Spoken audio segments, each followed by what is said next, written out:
নমস্কার বন্ধুরা, cook with শিখা রান্নাঘরে সকলকে স্বাগত।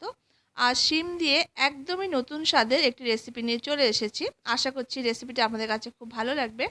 তো শিমের অন্যান্য রেসিপি থেকে একটু আলাদা ধরনের, গরম ভাতে প্রথম ভাতে শিমের এই রেসিপিটা কিন্তু খেতে অনবদ্য লাগে আর ঝটপট তৈরি হয়েও যায়। তো যদি রেসিপিটি ভালো লাগে বন্ধুরা, তাহলে অবশ্যই একটা লাইক করবেন। আর যদি বেশি ভালো লেগে থাকে তাহলে আত্মীয় স্বজন বন্ধু বান্ধবের সাথে রেসিপিটি শেয়ার করতে পারেন। তো চলুন দেখে নেওয়া যাক। তো বন্ধুরা, এখনও যদি চ্যানেলটি সাবস্ক্রাইব করে না থাকেন, ভালো লাগলে চ্যানেলটি সাবস্ক্রাইব করে সাথে থাকা অনুরোধ রইল।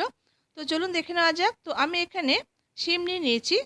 এবারে শিমটাকে কেটে নেব। তো শিমের মাথার দিকে আর নিচের দিকে যে সুতোর মতো অংশ যাচ্ছে, সেটা কিন্তু ছুরি দিয়ে এইভাবে করে দেখুন ছাড়িয়ে নিতে হবে। তো প্রতিটা শিম আমি এইভাবে করে সুতোটাকে ফেলে দেব।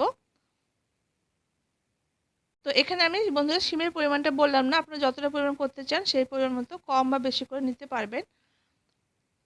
তো দেখুন এইভাবে করে সুতোর মতো অংশটাকে ফেলে দিতে হবে। তো সমস্ত শিমটাকে দেখুন আমি কেটে নিয়ে নিয়েছি। এরপর এই শিমটাকে 3 টুকরো করে কেটে নেব। যেহেতু বড় সাইজের আছে শিমটা, কেটে টুকরো করে নেব ছোট ছোট করে। তো যদি ছোট সাইজের শিম হয় তাহলে 2 টুকরো করে আপনারা কেটে নেবেন। তো সমস্ত শিমটাকে দেখুন 3 টুকরো করে আমি কেটে নিচ্ছি।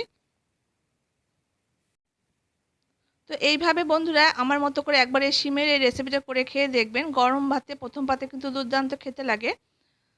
তো সমস্ত শিমটা দেখুন কেটে নিয়েছি। এবার আমি একটা বাটিতে এটাকে নিয়ে নিচ্ছি।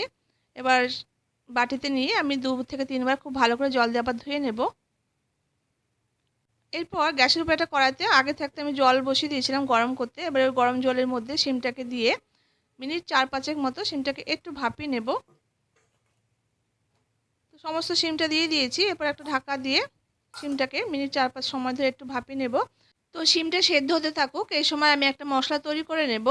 মিক্সার জারের মধ্যে 1 টিস্পুন আমি সাদা সর্ষে নিয়ে নিলাম। 1 টিস্পুন এখানে কালো সর্ষে দিয়ে দিয়েছি। আর 1 টিস্পুন এখানে পোস্ত নিয়ে নিয়েছি। আর কয়েক টুকরো নারকেল আমি এখানে দিয়ে দিলাম। আর নারকেলের পিছনে যে কালো মতো অংশটা আছে সেটাকে কিন্তু অবশ্যই ছাড়িয়ে নিতে হবে। আর এর সাথে কয়েকটা কাঁচা লঙ্কাকে আমি ভেঙে এইভাবে করে 2 টুকরো করে দিয়ে দিয়েছি। তো আমি এখানে 4 থেকে 5টা কাঁচা লঙ্কা দিয়েছি। তো যে যেমন ঝাল খাবেন সেই পরিমাণ মতো কম বা বেশি করে কাঁচা লঙ্কার পরিমাণটা অ্যাড দিতে পারবেন। এবার খুব ভালো করে এটাকে পেস্ট করে দেখো একদম স্মুথ পেস্ট এইভাবে করে তৈরি করে নিতে হবে। এরপর মিনিট 4 পর আমি দেখে নেব। দেখুন শিমটা কিন্তু একদম সেদ্ধ হয়ে গেছে। এরকম করে কিন্তু নামাতে হবে, খুব বেশি যেন সেদ্ধ না হয়ে যায়। তো একদম পারফেক্টভাবে কিন্তু সেদ্ধ হয়েছে। এবারে শিমটাকে জল ছেঁকে আমি তুলে এটাকে ঠান্ডা করে নিতে হবে।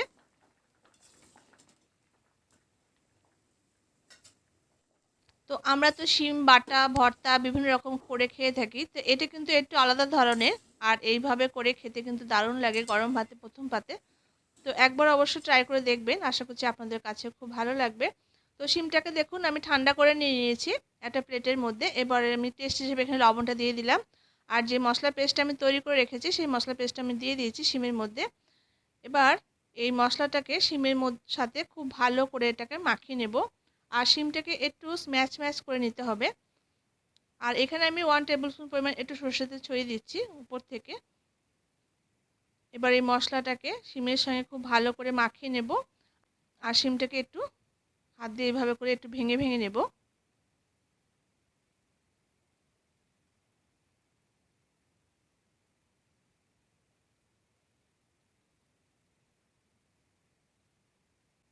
তো দেখুন এইভাবে করে হাত দিয়ে একটু চাপ দিলে কিন্তু শিমটা ভেঙে যাবে।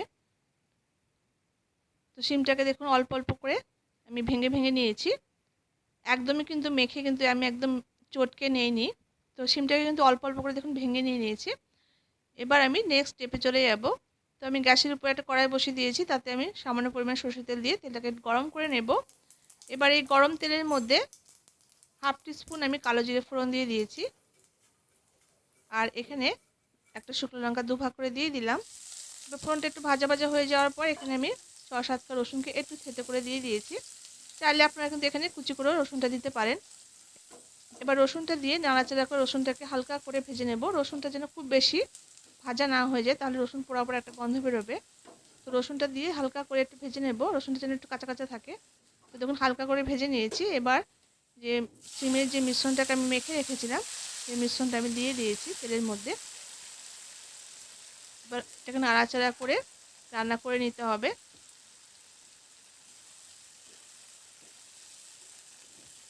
তো শিমের মধ্যে যে জল জল মতো আছে ভাবটা, সেটাকে কিন্তু নাড়াচাড়া করে একদম শুকিয়ে একদম শুকনো শুকনো মতো করে কিন্তু নিতে হবে।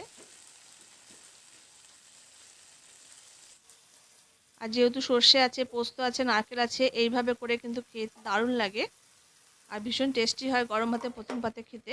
তো এটা ঢাকা দিয়ে মিনিট 2-3 মতো একটু রেখে দিলাম। মিনিট 3 পর ঢাকাটা এবার আমি খুলে নিয়েছি। এবার এটাকে আরও কয়েক মিনিট সময় ধরে হাই ফ্লেমে রান্না করে নিয়ে বেশ একটু শুকনো শুকনো মতো করে নিয়ে নামাতে হবে। আর এই রান্নাটা কিন্তু খুব তাড়াতাড়ি হয়ে যায়, খুব বেশিক্ষণ কিন্তু সময় লাগে না। আর এখানে আমি 1 টিস্পুন পরিমাণে একটু চিনি দিয়েছি। চিনিটা দিলে টেস্টে ব্যালেন্স হবে, খেতে কিন্তু খুব ভালো লাগবে। তো আরও মিনিট কয়েক সময় ধরে মিডিয়াম টু হাই ফ্লেমে আমি রান্না করে নেব। তো দেখুন একদম ভিতরটা দেখুন একদম জল জল মতো নেই, একদম শুকনো শুকনো মতো হয়ে গেছে। এবার এই পর্যায়ে আমি কুচনো ধনেপাতা দিয়ে দিয়েছি।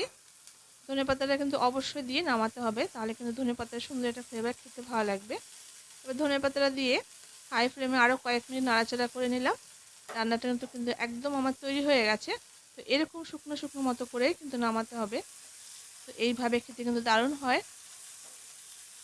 এবার আপনারা চাইলে একটু উপর থেকে কাঁচা সরষের তেল ছড়িয়ে দিয়ে নামাতে পারেন, বা আপনারা খাওয়ার আগে কিন্তু প্লেটে সার্ভ করে নিয়ে প্লেটে একটু কাঁচা সরষের তেল ছড়িয়ে দিয়ে মেখে নিয়ে কিন্তু সার্ভ করতে পারেন। তো যতক্ষণ আপনাদের সুবিধা হয়, যেমন করে আপনাদের সুবিধা হয় তেমন করে আপনারা দিয়ে নেবেন। তো আমি খাওয়ার আগে কিন্তু একটু কাঁচা সরষের তেল ছড়িয়ে দিয়ে সার্ভ করে নেব। তো দেখুন রান্নাটা আমার হয়ে গেছে। এবার আমি একটা প্লেটে এটাকে সার্ভ করে নিচ্ছি। তো শিমের এই রেসিপিটা অনবদ্য খেতে লাগে গরম ভাতে। তো একবার অবশ্যই ট্রাই করার জন্য রিকোয়েস্ট রইল। তো আশা করছি আপনাদের ভালো লাগবে। তো দেখুন দেখতে কতটা লোভনীয় আর টেস্টি লাগছে, খেতে কিন্তু দারুণ লাগে। তো গরম গরম ভাতের সঙ্গে এটা খাওয়ার জন্য একদম তৈরি। তো আশা করছি রেসিপিটা আপনাদের কাছে খুব ভালো লেগেছে। যদি ভালো লেগে থাকে তাহলে অবশ্যই এইভাবে একবার ট্রাই করে দেখবেন। আর আপনাদের কাছে কেমন লাগলো তা অবশ্যই কমেন্ট বক্সে কমেন্ট করে জানাবেন। তো দেখা হচ্ছে পরবর্তী কোনো রেসিপির সঙ্গে। ততক্ষণের জন্য আপনারা সবাই খুব ভালো থাকবেন, সুস্থ থাকবেন। ধন্যবাদ।